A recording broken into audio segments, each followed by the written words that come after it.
So people say dumb things about video games all the time, but we at gameranx think a few of them just really stood out. So here is the 5 stupidest things people said about video games. Number 5. The 700 Club's Pat Robertson has said, murder committed in video games is no different than real-life murder. Yeah, that's the level we're starting at. So, by this logic, I've had experiences that are no different than real life, in that I've been attacked by murderous tribes of people who have been stranded on an island. I've personally stolen a lot of vehicles, and I used my smartphone and I hacked the living hell out of Chicago.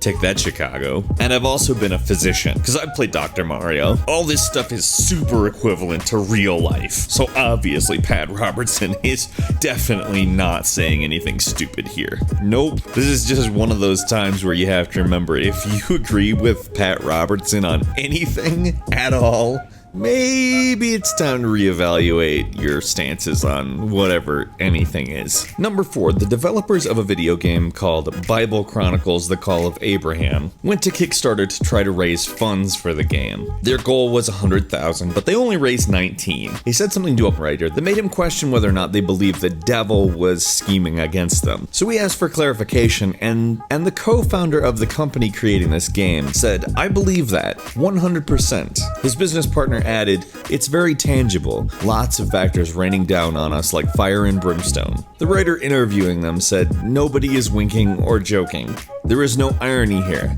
This is absolutely serious." Now, I took the liberty of looking at this game a little bit, and it looks not good. So there's this thing where you kind of have to create something that looks good for people to fund it. I feel like if somebody made something like this that was of some actual quality, I, along with a lot of other people in the same position as myself, would have a lot more trouble judging it so harshly. But the fact is, the game just looks terrible. And unless Satan made it so that they have no idea how to make a decent looking video game, Satan had nothing to do with how bad this went. Number 3, the International Committee of the Red Cross said that war crimes in video games should be punished. The ICRC, which is their acronym, is concerned that certain game scenarios could lead to a trivialization of serious violations of the law of armed conflict. The fear is that eventually such illegal acts will be perceived as acceptable behavior. Now, it's important to note that they clarified they're not asking for censorship, but just hope games took a more realistic approach to situations that would probably get you in trouble for doing in real life, regardless of what many people consider war to be. That doesn't change the level of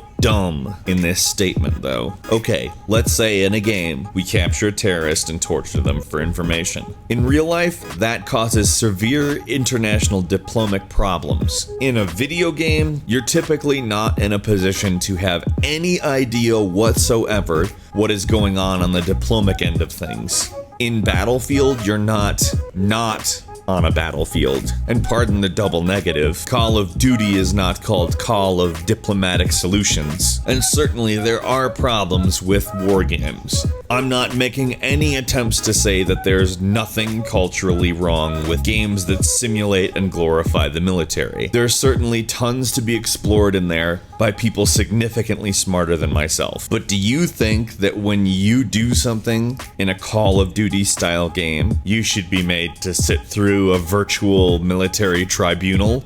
Because no.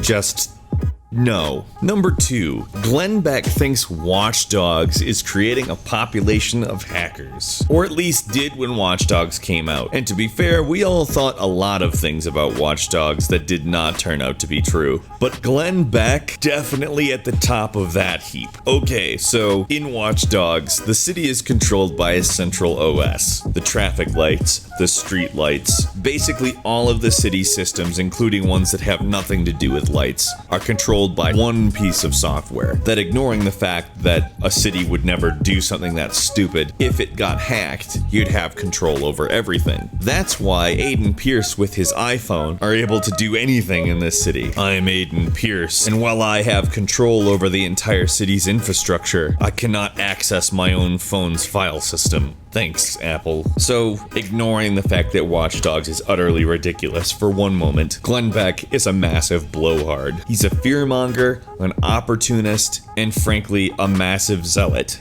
The things he says should not be taken seriously, because not only are his own opinions utterly bonkers, but his own opinions don't even matter if he thinks he can incite some kind of reaction in saying things. I wonder if whatever app Aiden Pierce uses to hack has in-app purchases. Yeah, probably does. And number 1 belongs to everybody's favorite idiot, Jack Thompson. I'm just gonna quote it and then we'll talk about it. Nobody shoots anybody in the face unless you're a hitman or a video gamer. I went ahead and Googled shot in the face, and in 0.52 seconds, Google came up with a pretty fair amount of results. Now, I went through a few of the results, not all 2,050,000 of them, and I didn't really see a whole lot of video game anything. I did see a former vice president. Do you think Dick Cheney played a lot of video games? Cause, he shot someone in the face. And, that